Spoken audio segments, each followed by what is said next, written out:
Good to have you on Planetterrian Daily, episode 83, coming to you on June 8th, 2026.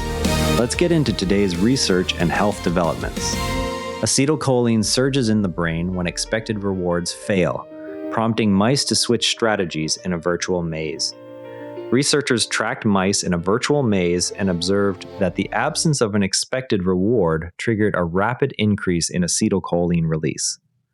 Blocking acetylcholine reduced the animal's willingness to abandon familiar paths and explore alternatives. The findings point to a specific neurotransmitter mechanism that supports behavioral flexibility when outcomes change. The study used direct observation of neurotransmitter dynamics during task performance. Future work will examine whether similar acetylcholine dynamics operate in human decision-making under uncertainty. The acetylcholine findings supply a concrete cellular mechanism for updating behavior when expectations are violated. The same circuitry may relate to disorders marked by behavioral rigidity. Mapping these dynamics in humans would clarify whether the mechanism generalizes beyond rodents.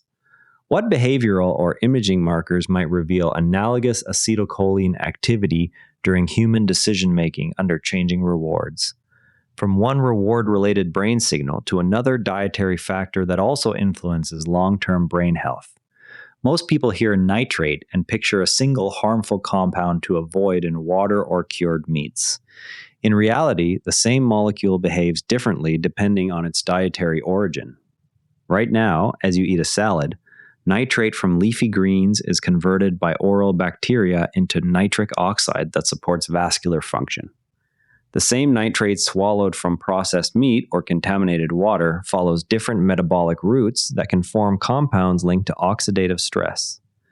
A study of more than 54,000 adults found vegetable-derived nitrate associated with lower dementia incidence, while equivalent amounts from meat or water showed the opposite pattern. The contrast arises because vegetable matrices supply antioxidants and fiber that alter downstream chemistry. One practical step is to track where nitrate appears in your own diet, rather than treating all sources as equivalent. From population-level dietary effects on cognition to a different environmental exposure that may also shape microbial communities over time. DNA extracted from dental calculus of Edo period and modern Japanese skeletal remains show distinct microbial communities across time periods and regions. Several oral bacterial species exhibited phylogenetic differences linked to historical dietary or environmental changes. The work demonstrates that preserved calculus can track long-term human microbe coevolution. Comparisons between pre-modern and contemporary samples highlighted both continuity and divergence in microbial composition. The authors note calculus as a new archive for reconstructing population health history. From long-term microbial records to shorter-term environmental pressures that still select for resistance. Experiments showed that antibiotics and their degradation products continue to select for resistant bacteria after wastewater treatment and release into rivers and coastal waters.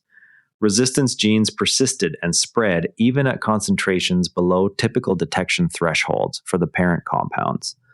The study marks the first direct demonstration of this effect in marine and freshwater settings. Samples were collected on World Oceans Day from multiple discharge sites. The findings indicate that current treatment standards may not fully address resistance selection pressures. From chemical persistence in water to engineered materials that deliberately enhance energy flow at small scales. Engineers constructed gold-based metamaterials that increased energy flow across nanoscale gaps by up to 4 times compared with conventional materials. The structures exploit near-field radiative heat transfer that conventional theory predicts should be limited at these scales. Measurements confirmed the enhancement held across multiple gap distances and material configurations. The result challenges assumptions about thermal transport limits in miniaturized systems. Applications under investigation include chip-level cooling and compact energy devices. From heat management in devices to heat and habitat management on restored land. Field measurements in Germany showed that photovoltaic installations on restored peatlands created nesting and foraging habitat for multiple bird species. The combination of rewetting and panel shading reduced greenhouse gas emissions from the peat while generating electricity. Bird surveys recorded higher species diversity than on drained agricultural peatland. The study quantified both carbon fluxes and avian use across replicated plots. The land use model is now being evaluated at additional sites, from landscape-level interventions back to cellular-level signals that also guide adaptive behavior. New measurements keep refining which signals inside the brain and environment actually move health outcomes. Before we go, keep an eye on how the new computational framework for linking personal genome sequences to gene function performs when applied to large biobank datasets. That's Planetterrian Daily for today. If you enjoyed this, a rating or review on Apple Podcasts or Spotify really helps new listeners find the show. I'm Patrick in Vancouver. Thanks for listening, and I'll see you tomorrow.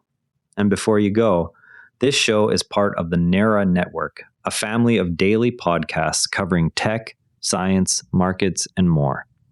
If you enjoyed today's episode, give Fascinating Frontiers a listen, the most fascinating news from space and science.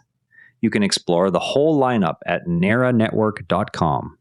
This episode used AI voice synthesis of my voice. Editorial selection and analysis are my own.